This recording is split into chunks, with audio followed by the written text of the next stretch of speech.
Hey everybody, I just want to make a quick video. If you're watching this, you're more than likely trying to get the extra credit that I've assigned in class for taking notes, so please be diligent in your note taking, and that way you can get your grade up before the end of the 9 weeks. First thing I wanted to talk about was your intro paragraph. Remember, the inverted pyramid, and inverted means, upside down or reversed. The inverted pyramid, what you're supposed to do is you need to start up here and think, I need to start with a very broad focus and then narrow it down. And remember, the point is your thesis. So what is this paper about? What is it going to prove? It has to be specific.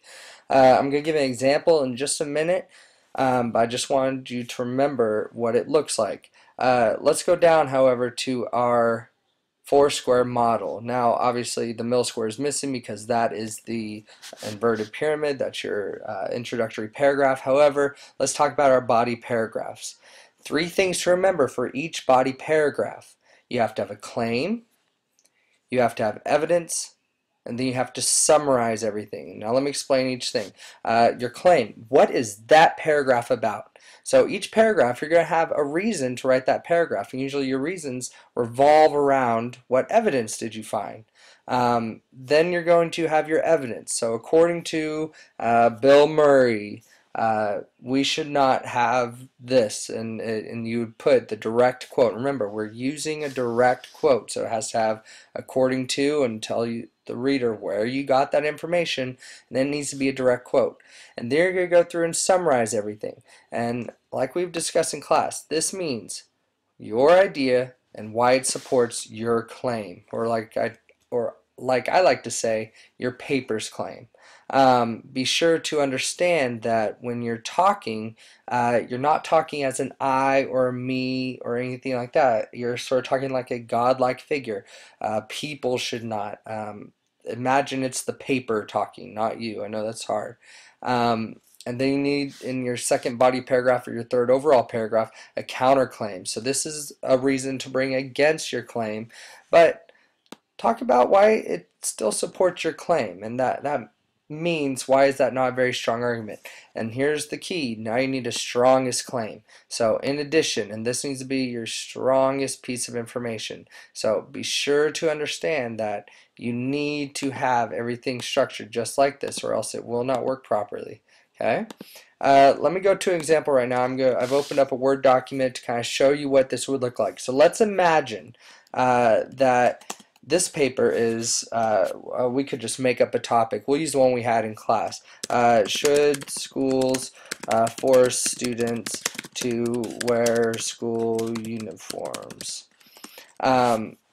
This is very base. You guys have faced this. In fact, I would almost put money that this is one you could face.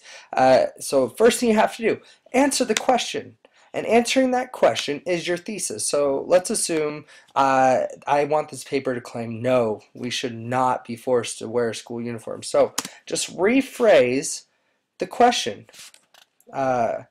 Schools should not force students to wear school uniforms. And your thesis is done. You know what I'm going to write about. You know what the paper is about. I do know there's some confusion. Should I go through and list all my reasons? You can if you want, but it's not required. And now I can go back and write my hook. So what's an important reason? So I just have to ask myself why. Why should schools not force students to wear school uniforms? I could say, shoot, anything. I could list some of my reasons, but I could just pick one reason. Individuality. So I could start with individuality is very important. And again, sorry if my typing's loud, it's just how the computer's set up. Individuality is very important. I'm not talking exactly what my paper is about, but I am sort of introducing what it's about. So I did not mention school uniforms or anything like that. And my first paragraph's almost done. To keep this video short, let's just move on. My first body paragraph, I'll start with the claim. Okay, like I said, I like to start with the evidence because then everything revolves around that evidence. But a claim is a good place to start. My claim could be along anything that I might want to talk about. So if I move down to evidence, let's say, again, we'll make up something just for the sake of an argument.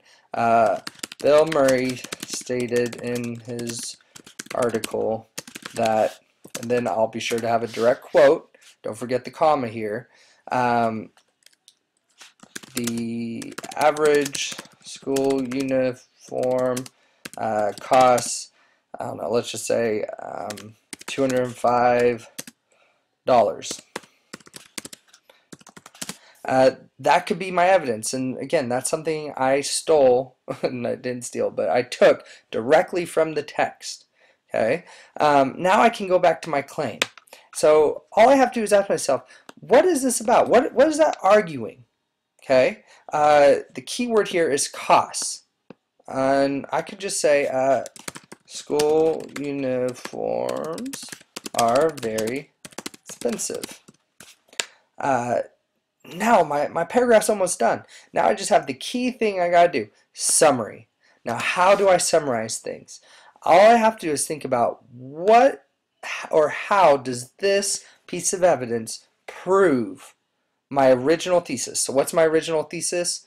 School uniforms should not be or should not force students to wear school uniforms. And then in this paragraph specifically, school uniforms are very expensive. So here's where you sort of put your commentary. I could say many families cannot afford school uniforms. This would cause a problem when many families are trying to buy clothes.